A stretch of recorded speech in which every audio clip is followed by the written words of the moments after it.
And we're back, you guys. This be your boy Scotty, and this is my review on the season premiere of Love and Hip Hop New York, the most boring part of the whole Love and Hip Hop franchise. Before I get into the review, let me just say that this episode was whatever. It wasn't all that. It wasn't really eventful. Maybe because it is the first episode, but let me just say this. Love and Hip Hop New York has not been the same since season 2. Season 2 was the last good season of Love and Hip Hop New York. The reason why we can never really get into Love and Hip Hop New York and we can never give it a chance is because the revolving door of people that come in and out the show. We haven't had a consistent cast since season 2, where you had the likes of Chrissy, Kimbella, Erica Mena, Tierra Marie, Emily B, Olivia, Yandy, you know what I'm saying? You had a full cast of people, Samaya, all of those people. And they were, you know what I'm saying? It was a good chemistry, whether they liked each other or not. It was a very good chemistry, and it was nice to see, the Chrissy versus Yandy beef, the Samaya versus Olivia beef, the Erica versus Kimbella beef. It was a lot of shit going on at that time, and it made the show watchable. And not to mention, the cast just flowed together. But once half the cast left after season 2, and it only left Yandy, Olivia, and Erica Mena, you know what I'm saying? It became bullshit. So season 3, we got a whole new cast. Added in with Yandy, Olivia, and Erica, we got Winter, who did not need to be on the show. We got Rocky Thunder, who I like. You had Tahiri, you had Joe Budden, you had Dog Sheeta Ali. You know what I'm saying?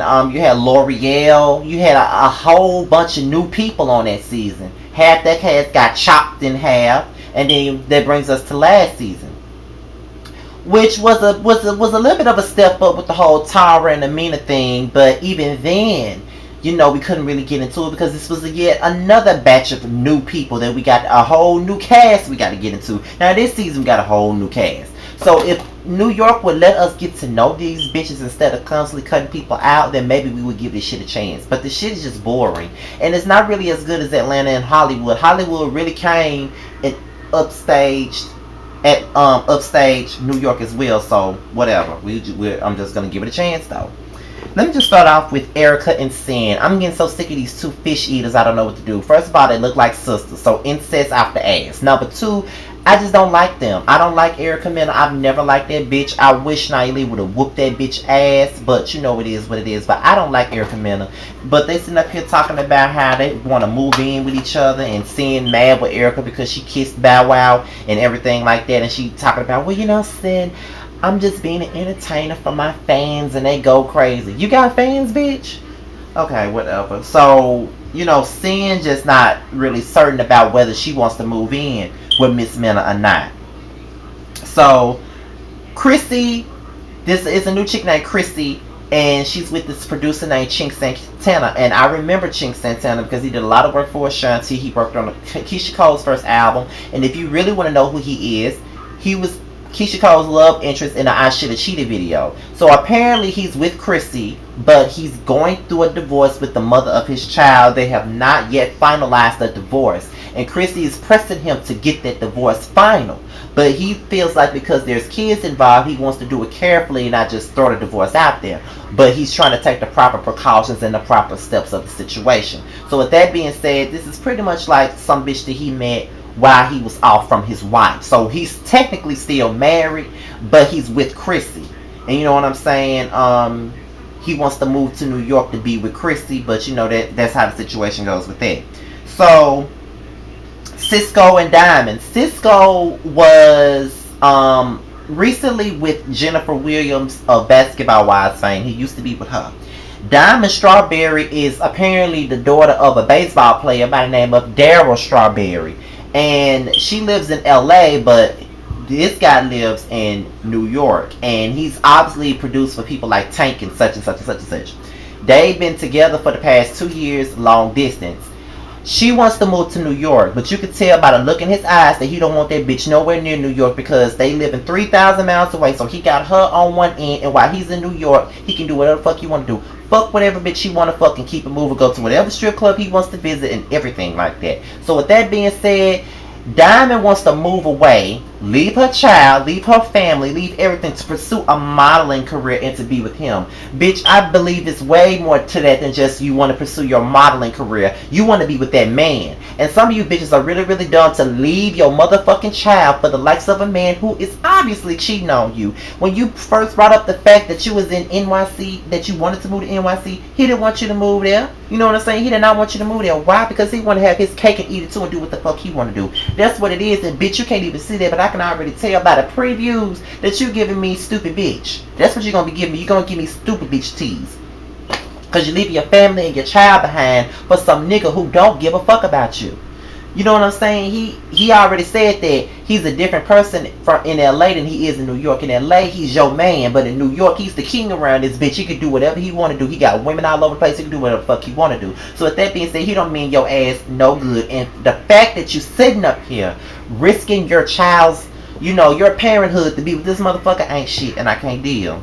I can't deal with it. Just for a nigga? Girl, bye.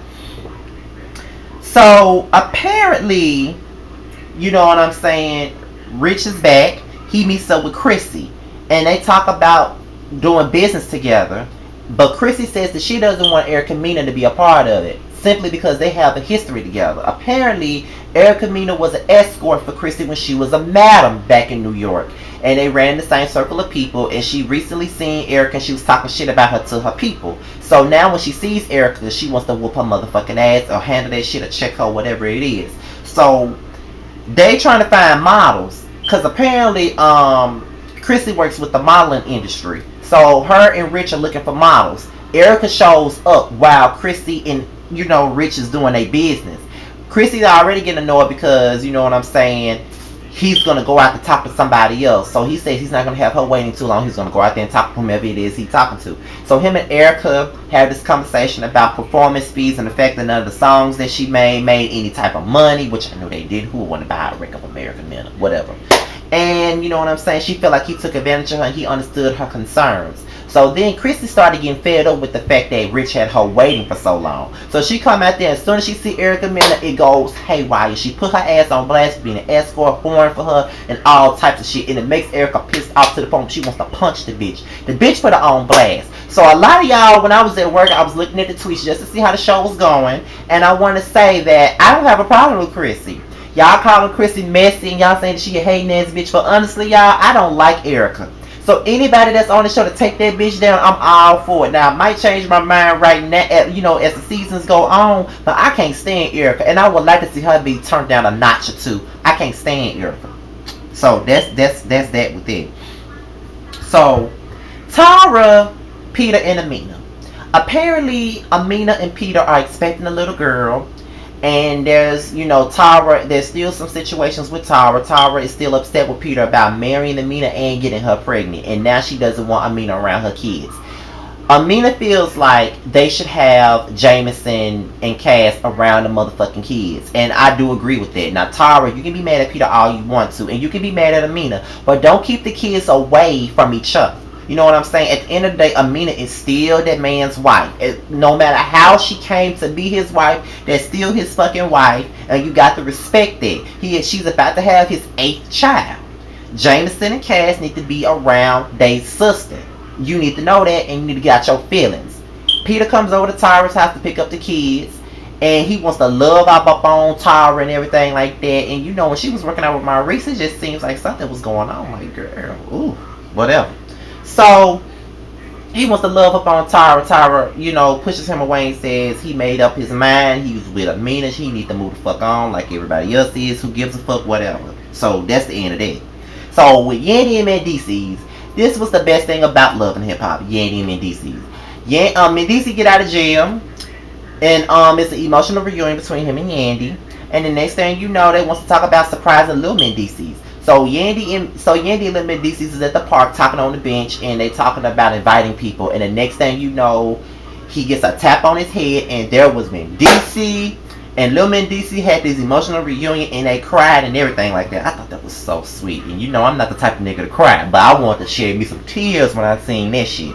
So then they have a party. Yandy throws a, you know, Out of jail party for him. You know what black folks do when the motherfucker get out of jail after so long, they want to throw a party for him. So everybody, you know, they throw a party. We see Rocky Thunder in the background, and then you know what I'm saying. Everybody happy to see him here.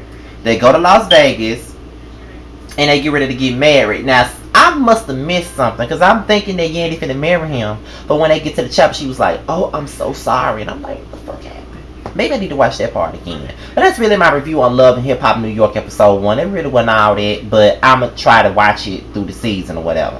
Now, I haven't seen Sorority Sisters yet. I'm about to watch that, but I don't think I'm going to be reviewing this shit. But with that being said, y'all, I'm out of here, and I will see y'all for my Bad Girls Club reunion review, and I'm out of here, y'all.